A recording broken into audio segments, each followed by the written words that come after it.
Assalamualaikum warahmatullahi wabarakatuh.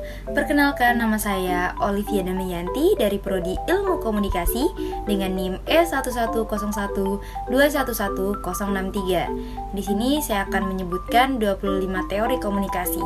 Yang pertama ada teori spiral of silence atau teori keheningan.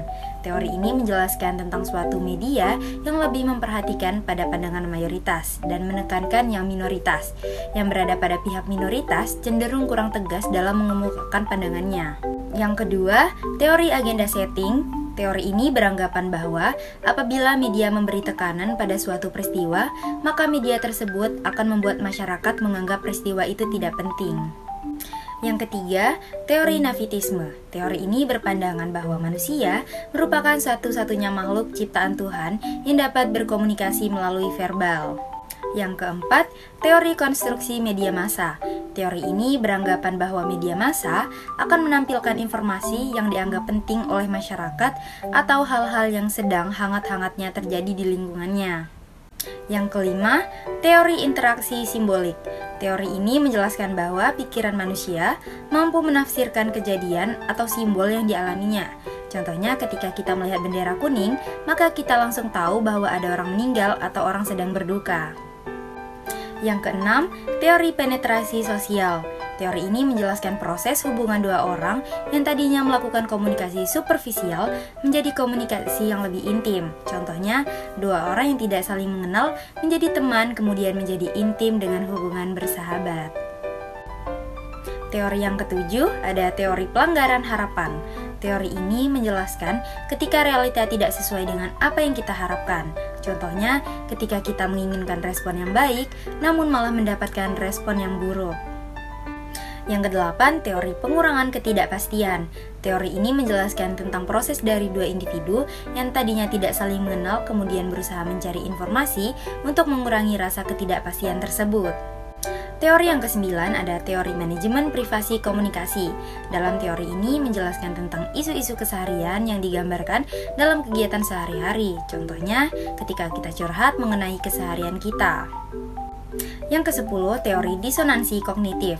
Teori ini menjelaskan tentang ketika seseorang yang merasa tidak nyaman, kemudian orang tersebut mencari cara agar mereka menjadi nyaman. Contohnya, jika seseorang yang suka bergosip bertemu dengan orang yang tidak suka bergosip, maka ia akan mencoba mengalihkan pembicaraan atau meninggalkan pembicaraan. Teori yang ke-11 ada teori dialektika relasional. Teori ini menjelaskan adanya suatu hubungan yang dimana di dalamnya cenderung terjadi pertentangan karena terlalu memaksakan keinginan masing-masing. Contohnya, ketika si A ingin makanan yang pedas, namun si B tidak menginginkan yang pedas, maka bertentangan dan tidak mendapatkan titik temu karena terlalu mempertahankan egonya masing-masing. Yang ke-12, teori komunikasi Laswell. Pada tahun 1948, ia memaparkan sebuah teori sederhana dengan beberapa elemen, yaitu siapa yang menyampaikan pesan, apa pesan yang disampaikan, melalui media apa pesan disampaikan, kepada siapa pesan disampaikan, dan yang terakhir bagaimana dampaknya. Yang ke-13, teori humanisme. Teori humanisme bertujuan untuk meningkatkan harkat dan martabat manusia. Humanisme menekankan kita pada peran, harkat, martabat, serta tanggung jawab kita sebagai manusia. Teori yang ke-14, teori informasi. Teori ini menitik beratkan pada komunikasi sebagai transmisi pesan dan sebagaimana transmitter menggunakan media massa sebagai alat berkomunikasi. Yang ke-15, normatif teori. Teori ini berasumsi bahwa seharusnya media massa dapat menampilkan berita-berita atau hal-hal yang sesuai dengan nilai atau norma yang ada di lingkungan masyarakatnya.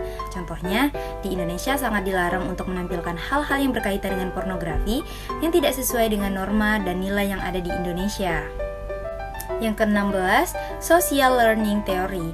Teori ini berpendapat bahwa pada saat ini media massa dapat dilakukan sebagai pembelajaran sosial melalui media massa. Masyarakat saat ini dapat belajar sosial dengan mengamati media sosial saja. Yang ke-17, teori inokulasi. Teori ini berpendapat jika suatu individu atau suatu kelompok tidak memiliki informasi yang banyak, maka ia akan dengan mudah dipengaruhi. Maka sebaiknya individu atau kelompok tersebut diberikan informasi yang lebih agar ia dapat memilih informasi mana yang harus diterimanya. Contohnya pada masa pemilu, maka pemilih muda hendaknya diberi sosialisasi terlebih dahulu agar ia mengetahui bagaimana pemilihan umum yang baik dan benar. Yang ke-18, teori matematika komunikasi. Teori ini berasumsi bahwa proses komunikasi dilakukan secara linear atau satu arah, yaitu proses komunikasi yang disampaikan tanpa adanya feedback, tanpa adanya komunikator. Jenis teori ini berlaku pada zaman dahulu sebelum adanya teknologi yang canggih. Contohnya, pada zaman dahulu, kita menyaksikan suatu media massa, namun kita memiliki sebuah komentar atau saran, kita tidak dapat menyampaikan kepada media massa secara langsung. 19. Teori behaviorisme. Teori ini berasumsi bahwa halayak atau individu akan belajar untuk memberikan sebuah respon terhadap suatu rangsangan berdasarkan pengalamannya. Contohnya, waktu kecil saat melakukan kesalahan, kita diberikan teguran oleh orang tua. Maka dengan kemungkinan besar kita tidak akan mengulanginya lagi karena berdasarkan pengalaman kita telah mengalaminya. Yang ke-20, teori difusi inovasi. Teori ini berpendapat bahwa suatu inovasi akan disampaikan kepada halayak melalui saluran-saluran atau media tertentu. Contohnya, ketika pemerintah mengeluarkan inovasi teks amersi untuk membantu para pembayar pajak, maka inovasi tersebut disampaikan melalui berbagai media massa, baik media massa cetak maupun pertelevisian. 21. Teori kultivasi. Teori ini beranggapan bahwa media massa memiliki pengaruh yang sangat penting terhadap suatu perubahan tatanan sosial budaya. Contohnya, pada saat ini sedang maraknya Korean pop, maka dari itu orang-orang berlomba untuk menyamakan style dengan budaya Korea.